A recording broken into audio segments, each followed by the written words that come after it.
First thing you want to do before you begin any haircut is really just comb out the hair where it naturally wants to lay at. That way you can begin with a fresh canvas and you can start to see the troubled areas and what direction the hair is going to be growing in, so that way you can go against the grain. And while I was combing everything out, I was also looking at the head shape.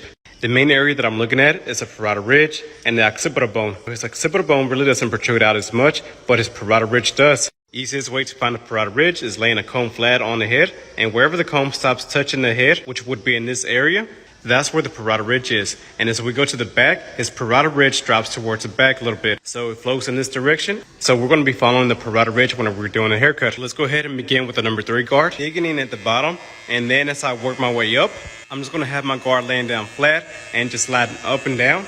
And once we get to the parietal ridge, I'm going to let that guide my clipper right off the head. It's pretty crucial just to go right off the head. That way we can begin building up some weight near the top. And also that's going to help you keep a square silhouette.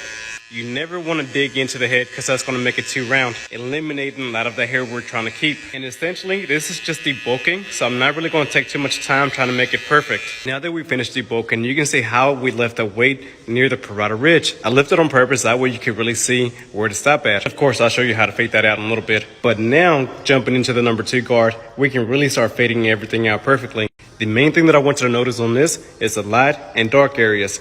He's naturally got a lighter spot right above his ear. So the main objective with this haircut is going to make everything else around this spot match up and flow evenly together. So with my number 2, I'm going to be staying right beside the lighter area.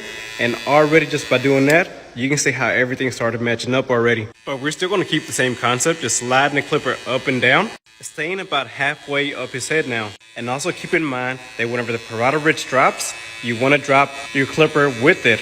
And as soon as you do that, we're going to go ahead and open the lever all the way, which essentially, that's going to make the number 2 guard become a 2.5. So now with a 2.5, that should easily start fading into the number 3.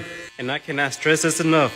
You just want to slide the clipper up and down. You don't want to flick out. Flicking out as a beginner is really going to actually make you be more inconsistent. So now with this faded into the number 3 and everything kind of matching up with the middle part of his ear now, let's go ahead and jump into the number 4. That way we can start taking some of this bulk out. And on this one, you just want to dig in, and instead of going straight up, go ahead and angle your clippers about 45 degrees inward to eliminate some of that weight. Still making sure not to round in though. Now with everything faded, really comes the fun part now, because we could easily let him walk out like this. But like I said, there's still a lot of lighter spots and darker spots, even on the temple area. So what we're going to do now is detail. We know that we use the number 2 all the way around, but notice how this area is still super dark. Everybody's hair is going to be coarse and darker in some areas, and along with some cowlicks like this. So in order to smoothen everything out and not drastically change up the whole haircut, I'm going to be using a 1.5 guard now, which of course is a little bit shorter than the number 2. And I'm just going to go in those dark areas using the corner of my guard to really be able to dig in and go against the grain in some of those darker hair areas. And in this case down here, that really didn't do much. So I'm going to be using a number 1 guard now with the lever all the way open, which is essentially still equivalent to a 1.5 guard, but it does offset it a little bit to where it cuts a little bit shorter. And now that's making a difference. But once again, only using the corner. That way you don't end up cutting an area that you don't want to cut into. Now with that area tapered down a little bit more, it flows into the number 2 area. So last thing, let's look at the sideburn. The sideburn area is typically the most dense and darkest area on anybody's hair.